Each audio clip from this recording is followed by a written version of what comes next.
Assalamualaikum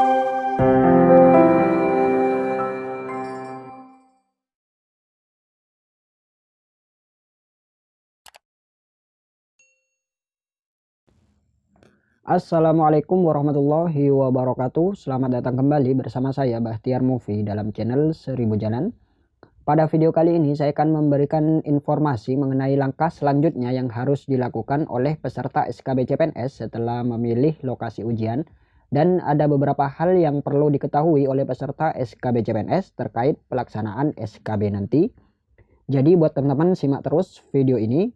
Dan jangan lupa juga teman-teman dukung channel ini dengan klik tombol subscribe, like, dan share agar teman-teman tidak ketinggalan info-info terbaru seputar pelaksanaan SKB CPNS. Karena kelalaian peserta dalam memahami pengumuman SKB bukan menjadi tanggung jawab panitia seleksi CPNS. Jadi menjadi tanggung jawab pribadi pelamar. Jadi teman-teman jangan sampai ketinggalan informasi di sini. Dan jangan lupa juga teman-teman follow Instagram kami yaitu cpns.update agar teman-teman tidak ketinggalan info-info terbaru seputar berita CPNS. Kemudian apabila telah selesai memilih lokasi ujian SKB CPNS dan muncul pemberitahuan seperti ini, Anda saat ini berdomisili di Kabupaten Kulon Progo dan memilih ujian di kantor regional 1 BKN dan lain sebagainya. Ini berarti daftar ulang tersebut sudah berhasil teman-teman. Dan data tentang titik lokasi yang dipilih sudah tersimpan di akun SSCN. Jadi untuk langkah selanjutnya teman-teman tinggal tunggu tanggal 8 Agustus 2020 untuk mencetak kartu peserta ujian SKB. Nanti teman-teman login lagi di akun SCN-nya. Kemudian di paling bawah sendiri nanti muncul seperti ini teman-teman. Cetak kartu peserta ujian SKB CPNS. Jadi teman-teman tinggal klik saja dan bawa pada saat ujian SKB CPNS. Kemudian ada beberapa hal yang perlu diketahui oleh peserta SKB CPNS terkait pelaksanaan SKB nanti. Yang pertama yaitu penyederhanaan metode pelaksanaan SKB. Maksud dari penyederhanaan ini adalah penyederhanaan terhadap tes atau materi SKB yang berpotensi terjadinya kerumunan peserta atau hal lain yang berpotensi menyimpang dari protokol kesehatan, khususnya bagi kementerian atau lembaga yang menyelenggarakan tes wawancara agar dilaksanakan dengan memanfaatkan teknologi informasi semaksimal mungkin. Jadi maksud dari penyederhanaan di sini bukan penyederhanaan dari bobot soal teman-teman, tapi penyederhanaan dari metode pelaksanaan SKB, khususnya yang melaksanakan tes SKB selain CAT, misalkan tes wawancara dan lain sebagainya. Kemudian yang kedua, jangan percaya dengan oknum yang bisa meloloskan menjadi PNS. Nah, di sini teman-teman harus hati-hati, apalagi dengan situasi seperti ini, sangat rawan sekali penipuan yang menjanjikan bisa meloloskan menjadi CPNS. Dan di tahun kemarin ada beberapa pelamar yang menjadi korban dari penipuan oknum yang tidak bertanggung jawab ini, dan mereka menyetorkan uang dengan jumlah banyak dan hasilnya adalah nihil teman-teman, mereka ditipu.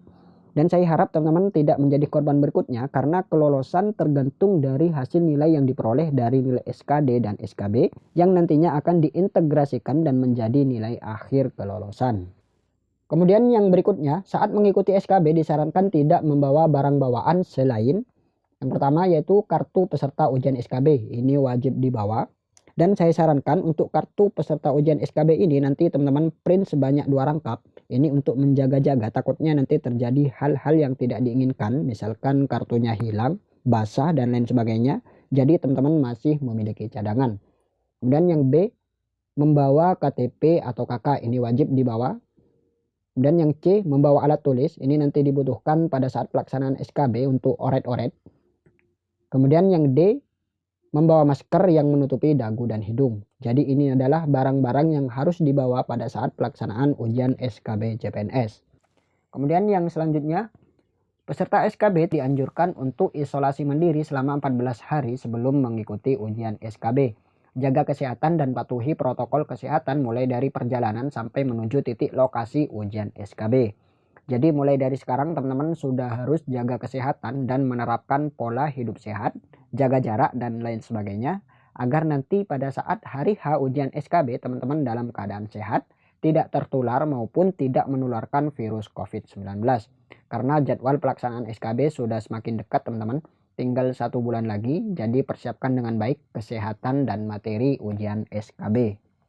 Kemudian yang selanjutnya, hadir ke lokasi ujian SKB 60 menit sebelum pelaksanaan SKB. Kelalaian peserta dalam memahami pengumuman SKB bukan menjadi tanggung jawab panitia seleksi CPNS.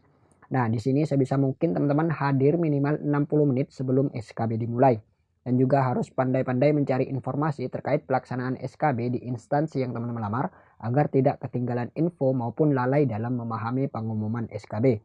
Sebisa mungkin juga teman-teman pantau terus website instansi yang dilamar maupun sosial media instansi tersebut karena info-info resmi terkait pelaksanaan SKB akan diumumkan di website masing-masing instansi.